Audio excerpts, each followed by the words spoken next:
नमस्कार मित्रों, आज चिंतन में अध्यात्म जीवन निर्माण की विधा है। मन पर नियंत्रण की असफलता मनुष्य के जीवन की असफलता है, क्योंकि एक मन ही है जिसे वश में कर हम जीवन में अनेक सिद्धियों एवं शक्तियों के अधिकारी बनते हैं।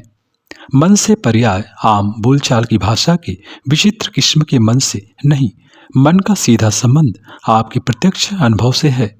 आप मन से कितना उन्मुक्त एवं मन को अपने अनुसार ढालने में सफल होते हैं, यह चर्चा का विषय है। मन एक आधी अधूरी चाल है। मन का संबंध जब तक आपके अंतरंग की दिव्य ज्योति से नहीं होता, मन आपका इच्छावर्ती और आपकी सभी संभावनाओं को साकार करने वाला नहीं बन जाता। तब तक मन का वास्तविक उपाय या यूं कहें कि उसकी शक्ति का क्रियान्वयन संभव नहीं होता है। मन का पारदर्शी होना इस बात पर निर्भर है कि मनुष्य ने उसके द्वारा अपनी भीतरी संभावनाओं को उजागर करने का इतना प्रयास किया है। उसने मन की शक्तियों को आत्मवर्ती बनाने एवं उससे महत्वपूर्ण उपादान प्रस्तुत करने में कितनी सफलता पाई है। मन का समदर्शी होना अध्यात्म की दृष्टि से बहुत महत्वपूर्ण बताया गया है, परंतु संसार की दृष्टि से भी उसका महत्वपूर्ण सफलताओं से युक्त होना तभी संभव है जब मन का क्रियान्वयन सही तरीके से किया जाए। मन की कमजोरी का एक इलाज विकारों को खुली छूट देने के स्थान पर उनका शमन या कहें दिखते ही उन्हें त्वरित समाप्त करने की नीति है।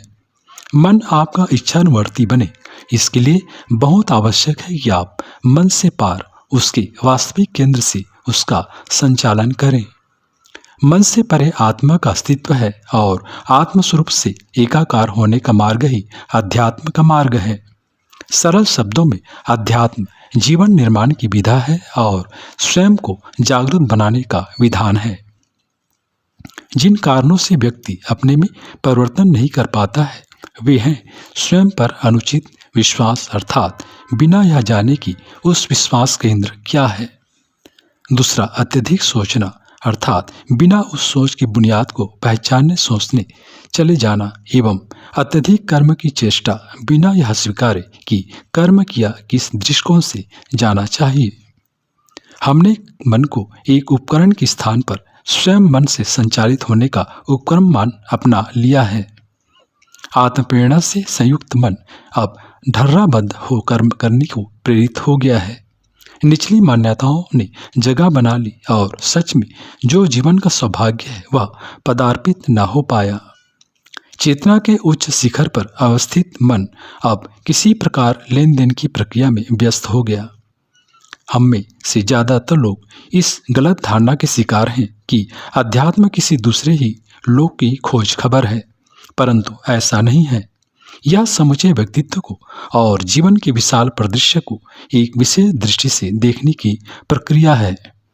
अध्यात्म का अभिप्राय स्वनिर्माण से है और उसी से संसार में सुख शांति का भी प्रसार किया जा सकता है, परंतु इस उद्देश्य की खातिर अपने तन, मन, प्राण, संवेदना सभी स्तरों पर एक दिव्य ज्योति के जलने की प्रक्रिया घटित होनी अवश्यम भावी है।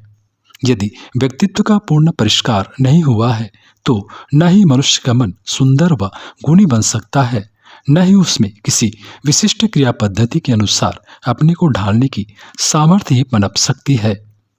यदि चिंतन को न बदला गया तो चेतना में परिवर्तन की आकांक्षा करना व्यर्थ है। अपनी आदतों का परिष्कार स्वयं के चिंतन में एक आदर्श क्रिया प्रणाली को अपनाने से होता है। स्वयं से बड़ा अपना हित दर्शक कोई हो नहीं सकता है।